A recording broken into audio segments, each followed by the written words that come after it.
Arjen Williams sat at the kitchen table, scrolling through emails on his phone while sipping his third cup of coffee. The house was quiet, save for the faint hum of the dishwasher.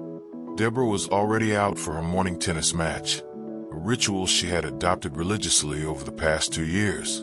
Their 2 children, Emma and Liam, were at school, leaving Arjen with a rare moment of solitude before heading to his chain of car washes.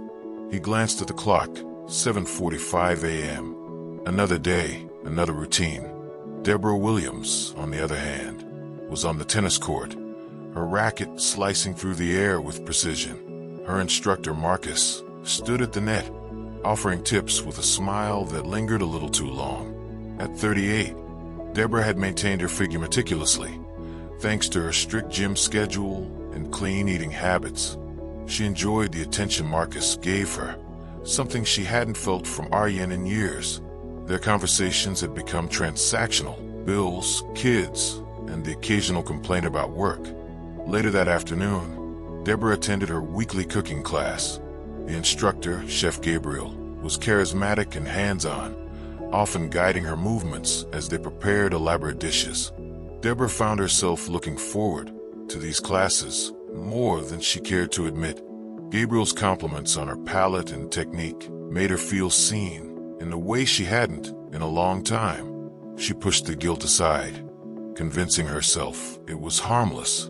By the time Arjen returned home that evening, Deborah was already in bed, scrolling through social media. He kissed her forehead absent-mindedly before heading to the shower. They exchanged a few words about the kids' schedules, but the conversation lacked depth. As Arjen lay in bed, he couldn't shake the feeling that something was off, though he couldn't quite put his finger on it. Deborah's days were becoming increasingly structured around her personal pursuits. Mornings were for tennis with Marcus, afternoons for cooking classes with Gabriel, and evenings for yoga or a quick gym session. She told herself it was about self-care, but deep down, she knew it was also about filling a void. Arjen, meanwhile, was buried in work, his car wash business demanding more of his time than ever. One evening, Deborah returned home later than usual, her cheeks flushed and her hair slightly disheveled. Arjen, who had been waiting to discuss their upcoming anniversary, noticed but didn't comment.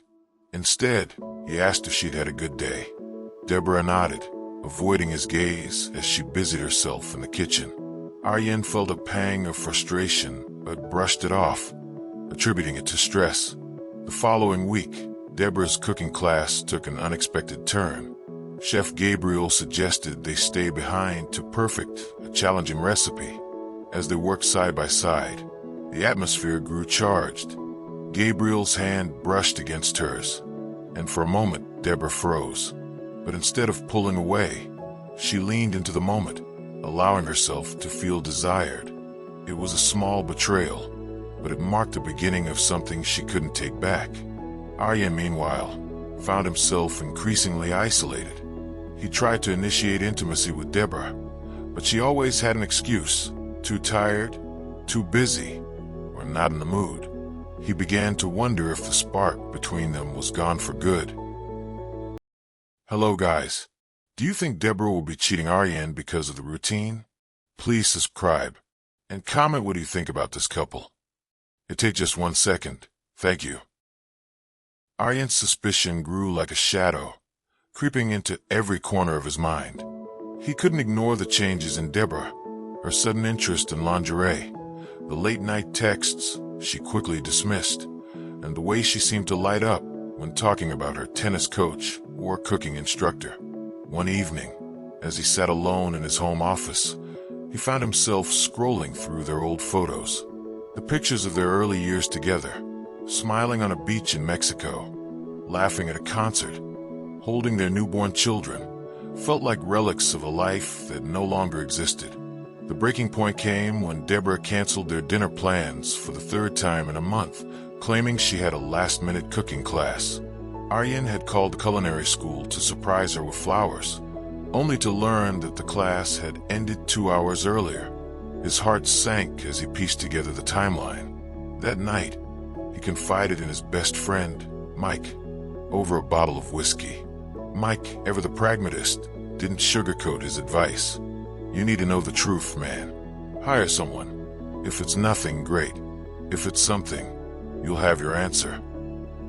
Reluctantly, Arjen reached out to a private investigator named Frank, a no-nonsense professional with a reputation for discretion. Frank listened carefully as Arjen laid out his concerns, his voice trembling with a mix of anger and fear. I just need to know, Arjen said, his hands gripping the edge of the table. Frank nodded, assuring him he'd handle the matter delicately. Over the next 2 weeks, Frank followed Deborah meticulously. He documented her tennis lessons with Marcus, noting the way their laughter seemed too intimate for a student-teacher relationship. He observed her cooking classes with Gabriel, capturing moments where their hands lingered too long on shared utensils. Frank even tracked her movements outside of these activities, discovering that Deborah had been meeting Marcus for coffee at a secluded cafe. The evidence was damning, and when Frank presented his findings to Arjen, the weight of it nearly crushed him.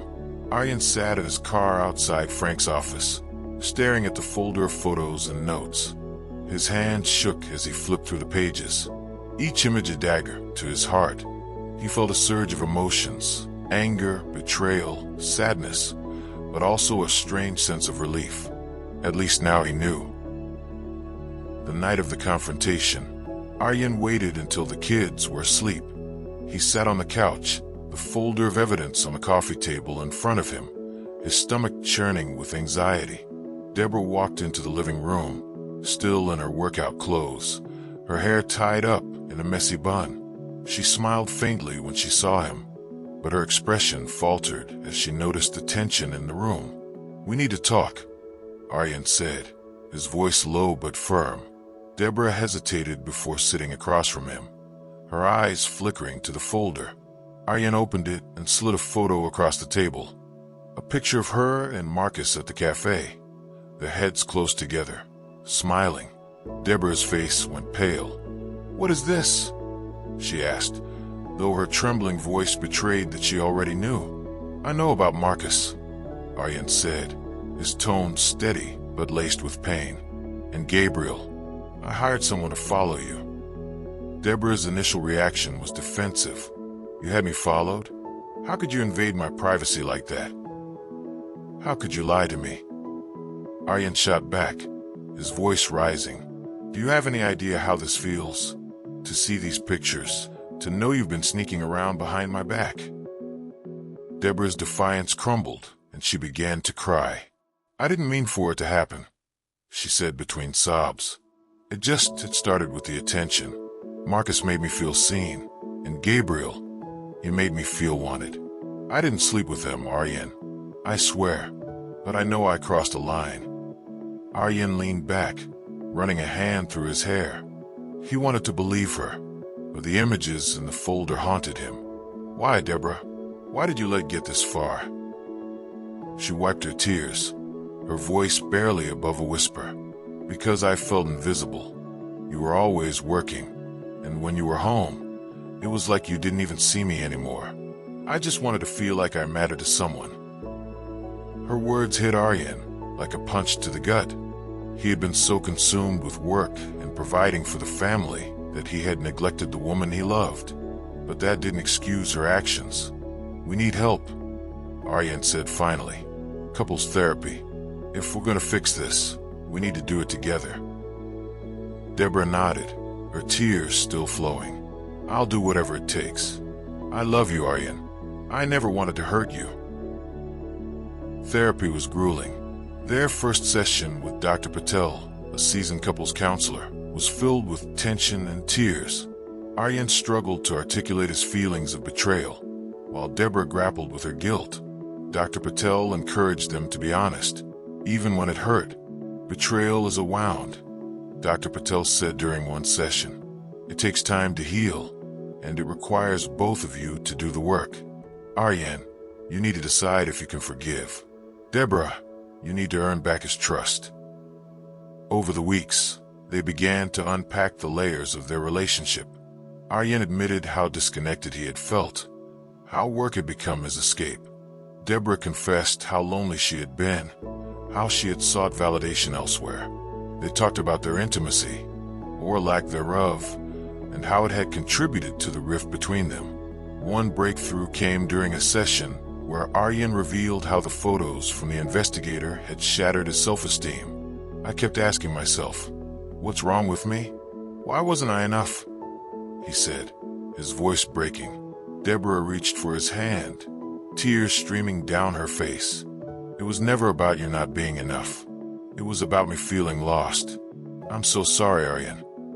As the weeks turned into months, they began to rebuild their connection. They started small, date nights, shared hobbies, and open conversations. Aryan made an effort to be more present, setting boundaries with work and prioritizing family time. Deborah, in turn, cut ties with Marcus and Gabriel, focusing her energy on repairing her marriage. There were setbacks, of course. Aryan still had moments of doubt, and Deborah still carried the weight of her guilt. But they were committed to the process. They learned to communicate more effectively, to listen without judgment, and to show appreciation for each other. One evening, as they sat on the porch watching the sunset, Aryan turned to Deborah and said, I don't know if we'll ever be the same, but maybe we can be better. Deborah smiled, a genuine smile that reached her eyes. I'd like that, she said, squeezing his hand. For the first time in a long time, they felt hopeful. The road ahead was still uncertain, but they were walking it together. And that, they realized, was what mattered most. The weekend getaway was Deborah's idea, a gesture to show Aryan that she was serious about rebuilding their relationship. She booked a cozy cabin in the mountains, far from the distractions of work, kids, and the routines that had suffocated their marriage. As they drove up the winding roads, the tension between them began to ease, replaced by a tentative sense of anticipation. The cabin was perfect, rustic yet luxurious, with a fireplace, a hot tub, and a stunning view of the forest. They spent the first day hiking, something they hadn't done together in years. The crisp mountain air and the sound of birds chirping created a serene backdrop for their conversations. They talked about their dreams, their fears, and the little things they had missed about each other. That evening, Deborah cooked dinner using recipes she had learned in her classes, but this time, it felt different. She wasn't trying to impress anyone or escape her reality. She was sharing a part of herself with Aryan. He watched her move around the kitchen, a soft smile on his face. You've gotten really good at this, he said, his voice filled with admiration. After dinner, they sat by the fireplace, wrapped in a blanket, sipping wine. Deborah rested her head on Aryan's shoulder, and for the first time in what felt like forever, they felt like a team. I've missed this, Deborah whispered. I've missed us. Aryan kissed the top of her head. Me too. The next morning, they woke up early to watch the sunrise. As the sky turned shades of pink and orange, Aryan took Deborah's hand. I don't want to lose this again, he said. We've been given a second chance, and I want to make the most of it. Deborah nodded, her eyes glistening with tears. We will, I promise. Back home, Aryan and Deborah made a conscious effort to integrate the lessons they had learned during their getaway into their daily lives. They established new routines, like Sunday morning breakfasts together and weekly date nights. They also made a pact to be more open about their feelings, no matter how uncomfortable it might be. One evening, Deborah surprised Aryan by inviting him to join her for a cooking class. At first, he hesitated, unsure if he could handle being in the same space where she had once crossed boundaries. But Deborah reassured him. This isn't about them, she said. It's about us. I want to share this with you. Reluctantly, Aryan agreed. The class was a beginner's course, and they laughed as they fumbled through the recipes. Deborah playfully teased Aryan about his lack of knife skills, and he retaliated by flicking flour at her. For the first time in a long time, they felt like partners, equals in every sense of the word. As they worked side by side, Aryan realized how much he had missed these moments of connection. You know, he said, I think I could get used to this. Deborah smiled, her heart swelling with hope. Me too. The class ended with a shared meal, and as they sat at the table, surrounded by other couples, Aryan reached for Deborah's hand. "Thank you for inviting me," he said. "I needed this." Deborah squeezed his hand. "We both did." Rebuilding trust was the hardest part of their journey. Aryan still had moments of doubt, especially when Deborah's phone buzzed late at night or when she lingered at the gym longer than expected. He tried to push the thoughts aside, but they lingered like a shadow, threatening to pull him back into the darkness. One evening, after the kids had gone to bed, Aryan brought up his concerns. "I'm trying," he said, his voice tinged with frustration. "But sometimes it feels like I'm waiting for the other shoe to drop." Deborah listened quietly, her heart aching at the pain in his voice. "I know I've given you reasons to doubt me," she said, "and I know it's going to take time for me to earn back your trust. But I'm here, Aryan. I'm not going anywhere." They decided to establish boundaries to help ease Aryan's anxiety. Deborah agreed to be more transparent about her schedule and to check in regularly when she was out.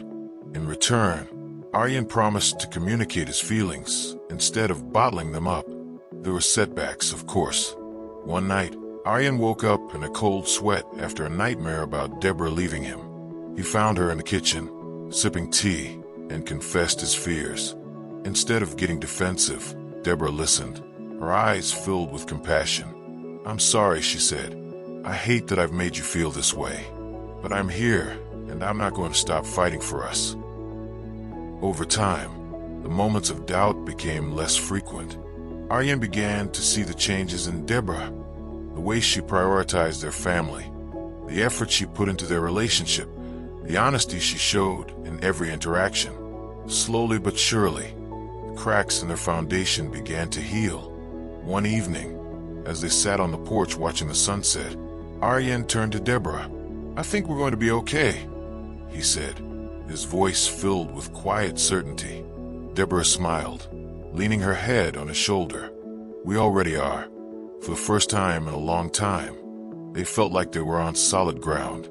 The road ahead was still uncertain, but they were walking it together, hand in hand, and that, they realized, was what mattered most. As the months turned into a year, Aryan and Deborah found themselves in a place they hadn't imagined possible. The wounds of betrayal and mistrust were still there, but they had begun to scar over, leaving behind a stronger, more resilient bond. They had learned to navigate their emotions with honesty and grace, and their relationship had deepened in ways they hadn't anticipated. One Saturday morning, they decided to take the kids on a spontaneous road trip. It was something they hadn't done in years, and the excitement was palpable as they packed a car with snacks, games, and a sense of adventure. Emma and Liam, now 8 and 10, were thrilled at the idea of a family day out, their laughter filling the car as they sang along to the radio. As they drove, Aryan glanced at Deborah in the passenger seat, her sunglasses perched on her nose, her hair blowing in the wind. She looked happy, truly happy, and it filled him with a sense of pride. They had worked so hard to get here, and seeing her like this made it all worth it. Their destination was a small lakeside town a few hours away. They spent the day exploring, renting paddle boats, and eating ice cream by the water. Deborah and Aryan held hands as they walked along the shore, their kids running ahead, their laughter echoing in the crisp autumn air. That evening, as they sat around a campfire roasting marshmallows, Emma looked up at her parents and said, "This is the best day ever." Deborah's eyes filled with tears as she squeezed Aryan's hand. "It really is," she said softly. Aryan smiled, his heart swelling with gratitude. They had come so far, and moments like this reminded him why they had fought so hard to save their marriage. On their 11th anniversary, Aryan and Deborah decided to renew their vows. It wasn't a grand affair, just the two of them, their kids, and a handful of close friends and family gathered in their backyard. Deborah wore a simple white dress, and Aryan donned a crisp suit, the same one he had worn on their wedding day. As they stood under a canopy of twinkling lights, surrounded by the people they loved, they exchanged vows they had written themselves. "Deborah," Aryan began, his voice steady but filled with emotion, "when we got married, I promised to love you in good times and in bad. I didn't know then how hard the bad times could be, but I also didn't know how much stronger they would make us. You are my best friend, my partner, and the love of my life. I choose you today and every day to stand by my side as we build the life we've always dreamed of." Deborah's eyes glistened with tears as she took his hands. "Aryan, I made mistakes, and I hurt you in ways I never thought I could. But through it all, you never gave up on us. You showed me what true love looks like: forgiveness, patience, and unwavering commitment. I am so grateful for the second chance, and I promise to cherish it every single day. I choose you now and always." As they exchanged rings, their kids cheered, and their guests wiped away tears. It was a moment of pure, unfiltered joy, a celebration of love, resilience, and the power of second chances. After the ceremony, they danced under the stars, their bodies swaying to a slow, familiar song. Deborah rested her head on Aryan's chest, listening to the steady rhythm of his heartbeat. "We did it," she whispered. Aryan kissed the top of her head. "We did." As the night wore on, they sat by the fire, their hands intertwined, their hearts full. They talked about the future, their dreams for their kids, their plans to travel, and the little moments they wanted to savor. "I think the best is yet to come," Deborah said, her voice filled with hope. Aryan smiled, his eyes reflecting the warmth of the fire. "I think you're right." And as they sat there, surrounded by the people they loved, they knew they had found their way back to each other. The journey hadn't been easy, but it had been worth it. They had weathered the storm, and now they were ready to embrace the calm. For the first time in a long time, they felt whole. And as they looked ahead to the future, they knew that whatever came their way, they would face it together.